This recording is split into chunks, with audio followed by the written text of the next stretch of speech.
Lettre 132. La présidente de Tourvel à Madame de Rosemonde. Pénétrée, Madame, de vos bontés pour moi, je m'y livrerais tout entière si je n'étais retenue en quelque sorte par la crainte de les profaner en les acceptant. Pourquoi faut-il, quand je les vois si précieuses, que je sente en même temps que je n'en suis plus digne? Ah, j'oserais du moins vous en témoigner ma reconnaissance.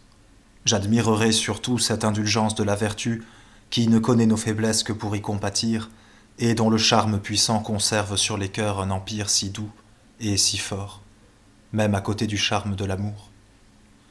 Mais puis-je mériter encore une amitié qui ne suffit plus à mon bonheur? Je dis de même de vos conseils, j'en sens le prix et ne puis les suivre. Et comment ne croirais-je pas à un bonheur parfait quand je l'éprouve en ce moment? Oui, si les hommes sont tels que vous le dites, il faut les fuir. Ils sont haïssables. Mais qu'alors Valmont est loin de leur ressembler. S'il a comme eux cette violence de passion que vous nommez emportement, combien n'est-elle pas surpassée en lui par l'excès de sa délicatesse? Oh, mon ami, vous me parlez de partager mes peines. Jouissez donc de mon bonheur. Je le dois à l'amour, et de combien encore l'objet en augmente le prix. Vous aimez votre neveu, dites-vous, peut-être avec faiblesse. Ah, si vous le connaissiez comme moi. Je l'aime avec idolâtrie, et bien moins encore qu'il ne le mérite. Il a pu sans doute être entraîné dans quelque erreur, il en convient lui-même, mais qui jamais connut comme lui le véritable amour? Que puis-je vous dire de plus? Il le ressent tel qu'il l'inspire. Vous allez croire que c'est là une de ces idées chimériques dont l'amour ne manque jamais d'abuser notre imagination, mais dans ce cas, pourquoi serait-il devenu plus tendre, plus empressé, depuis qu'il n'a plus rien à obtenir?